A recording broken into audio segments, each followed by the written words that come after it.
It was meant to be a quiet getaway, just a weekend retreat. There was a couple in their mid 30s, Aman and Zoya, who had tried for years to have children. Every adoption agency had a waiting list, every treatment failed, but they never lost hope. One winter, they visited a famous hill station, a tourist site with foggy pine forests, quiet temples, and ancient trails. The kind of place where your phone loses signals, but your thoughts get louder. That morning, while sipping tea by a roadside stall, they heard a commotion. People screaming. A white car had swerved off the cliff road. Paramedics arrived. The couple, a husband and wife, were pronounced dead at the scene. But in the back seat, a little girl, barely 5, miraculously unharmed. She wasn't crying, just sitting silently, clutching a wooden doll tightly in her arms. The officer said she hadn't spoken a word. There were no immediate relatives, no ID, no emergency contacts. She was sent to a local care home until authorities could track down any family. Zoya couldn't sleep that night. Something about the child haunted her, or maybe called to her. The next day, they visited the care home. The girl sat alone in a corner, drawing shapes on the walls with her finger. When Zoya walked in, she looked up and smiled. "You came?" she whispered. They were confused. "What's your name, sweetheart?" "Raya," she replied. "I have been waiting for you." That line froze the room. But Aman and Zoya were drawn in.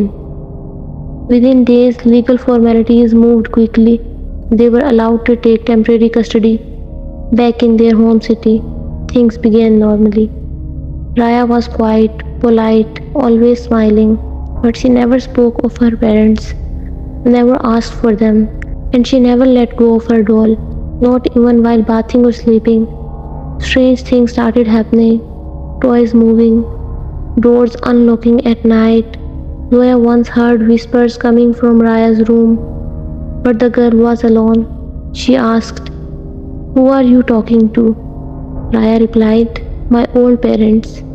They visit me sometimes." Zoya felt a chill. Then came the drawings.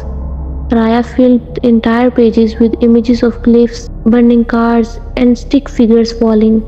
One drawing showed 2 tall figures holding hands with a small child, but the tall one had no faces.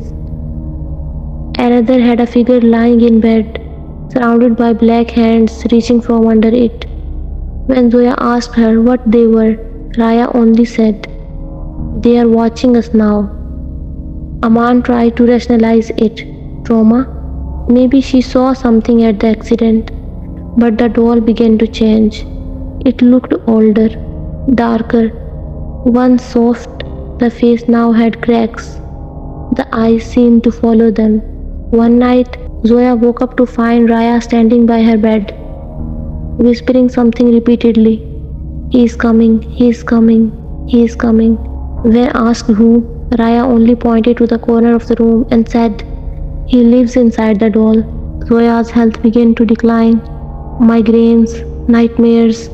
In her dreams, she would see herself driving off a cliff, always the same. She turns to the back seat and Raya is smiling, whispering, "Your turn now." A priest was called in. He refused to enter Raya's room.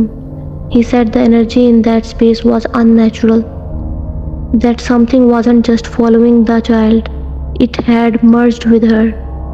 He warned, this child didn't walk away from death. She brought it with her. Aman, skeptical till now, agreed to a deeper check.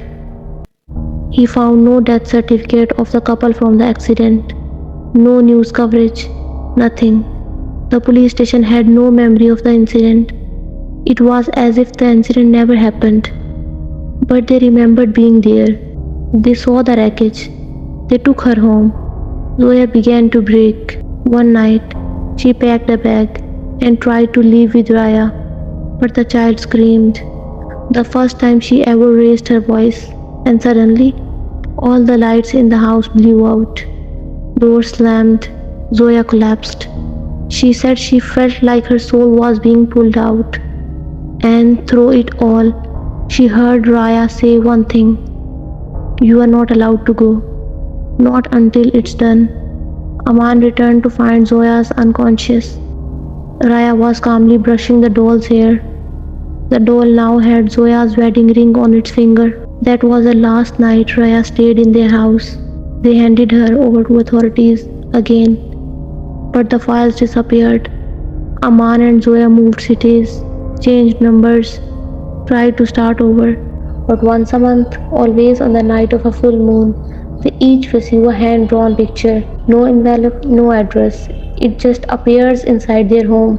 The last one shows a cliff with two cars, both going over, one with a doll in the driver's seat, and a line underneath: "I gave you a second chance, but everyone must fall." They say she still appears in small towns, sitting alone, smiling at couples, holding that same doll, waiting for someone to take her home.